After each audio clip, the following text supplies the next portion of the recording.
नमस्कार, स्वागत है आज की वीडियो में। और आज मैं आप लोगों के लिए लेके आया हूँ stress strain diagram for mild steel. Mild steel लघु इस्पात के लिए हम प्रतिबल और विकृति के बीच में एक ग्राफ खींचेंगे। ये ग्राफ बनाने से पहले हम स्ट्रेस और स्ट्रेन जान लें कि स्ट्रेस और स्ट्रेन होता क्या है। स्ट्रेस यानी कि प्रतिबल, स्ट्रेन मतलब विकृति। स्ट्रेन जो स्ट्रेस, सबसे पहले स्ट्रेस देखें। जब किसी वस्तु पर हम कोई बाह्य बल या एक्सटर्नल फोर्स लगाते हैं तो उसमें विकृति यानी कि उसका रूप विरूपित हो जाता है और वह अपने ओरिजिनल शेप में आने का प्रयास करती है। इस ओरिजिनल शेप में आने के लिए वह आंतरिक बल उत्पन्न हो जाते हैं। जब वह आंतरिक बल उसके इकाई क्षेत्रफल पर कार्य करते हैं तो उसे कहते हैं हम प्रतिबल। यानी कि प्रतिबल जो होता है जिसे हम स्मॉल p से डिनोट करते हैं और ये F/P यानी कि F/A, यानी कि कोई बॉडी ओरिजिनल शेप में आने के लिए या ओरिजिनल शेप में आने के लिए या जो बल लगाया उसका ग्रोथ करने के लिए उस बॉडी के अंदर जो बल लगते हैं इकाई क्षेत्रफल पर, उन दोनों के अनुपात को हम प्रतिबल कहते हैं। और ये बार बार लगाने के कारण वस्तु के रूप में जो परिवर्तन होता है उससे स्ट्रेन कहते हैं। ठीक है, तो जब भी ये एक दूसरे के डायरेक्टली प्रोपोर्शनल होते हैं एक लिमिट तक, और उस लिमिट को हम इलास्टिक लिमिट कहते हैं। ये हमारा हुक्स का लॉ होता है। हुक्स लॉ क्या होता है? Stress is directly proportional to strain within elastic limit, यानी कि प्रतिबल विकृति के समानुपाती होता है इलास्टिक लिमिट के अंदर। ठीक है, चलिए तो शुरू करें। ये हमारा स्ट्रेस और स्ट्रेन डायग्राम है जिसमें कि स्ट्रेस और स्ट्रेन में रिलेशन बताया गया है। आप देख पा रहे होंगे कि यहां से कुछ दूरी तक ये एक सीधी रेखा है जिसका अर्थ है कि यहां से हम O लेके चले, यहां A पॉइंट और यहां पर B पॉइंट। A और B पॉइंट हमारे दोनों एक ही जगह, लगभग एक ही जगह होते हैं। इसके ऊपर हमारा C पॉइंट, यहाँ पर D पॉइंट, यहाँ पर E पॉइंट और यहाँ पर F पॉइंट है। अब ये सारे पॉइंट्स क्या क्या हैं ये हमें जानना जरूरी है। सबसे पहले O से लेके A तक हमारी ये प्रोपोर्शनल लिमिट कहलाती है A to A। O से लेकर A तक क्या कहलाती है? प्रोपोर्शनल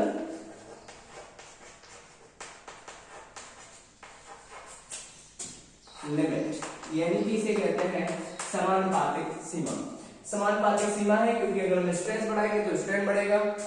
ठीक है, तो जब भी हम किसी बल लगाएंगे तो वो विरूपित होती जाती है और बल हटा देने पर वह अपनी पूर्ण अवस्था में आ जाती है। तो ऐसी कंडीशन को हम कहते हैं प्रोपोर्शनल लिमिट। इसके ठीक आगे B पॉइंट है जिसे हम कहते हैं इलास्टिक लिमिट यानी प्रत्यास्था सीमा।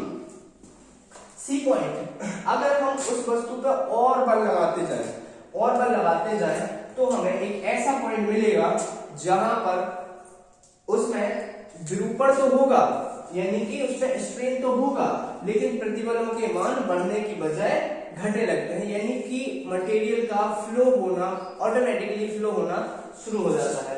इसके बाद D पॉइंट के आगे भी अगर हम उस वस्तु पर बल लगाते रहें तो उसमें प्रतिबल और विकृति दोनों ही बढ़ना शुरू लगातार बने रहते हैं।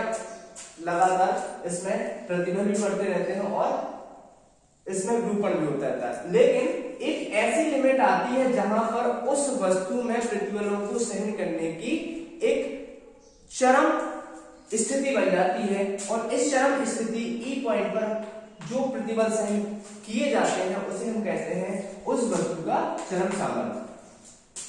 और ये जो इसके आगे भी अगर हम फोर्स लगाएं तो इसे हम कहते हैं ब्रेकिंग पॉइंट या फ्रैक्चर पॉइंट। पीछे कुछ छूट गया है यहाँ पर C और D पॉइंट। ये जो C और D पॉइंट है इसे कहते हैं अपर एंड पॉइंट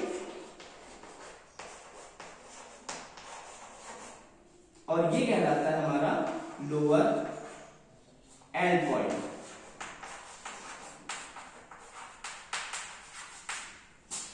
तो इस प्रकार से ये सारे हमारा O से लेके A तक हमारी elastic limit, proportional limit, O से लेके D तक हमारी इलास्टिक लिमिट। यहाँ पर C और D के बीच में जो कंडीशन होती है वो होती है हमारी प्लास्टिकता की, यानी कि प्लास्टिसिटी की।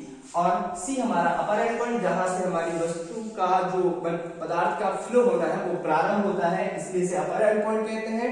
और जहां तक ये फ्लो चलता है उसे हम कहते हैं लोअर एंड पॉइंट। इसके आगे अगर हम वस्तु पर और बल लगाते जाए तो ये चरम सामर्थ्य पर पहुंच जाती है, जिसे हम ई पॉइंट पर डिनोट किया करते हैं। इसे कहते हैं ultimate strength, ultimate strength,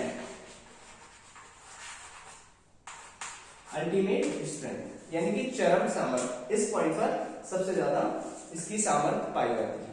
thank you.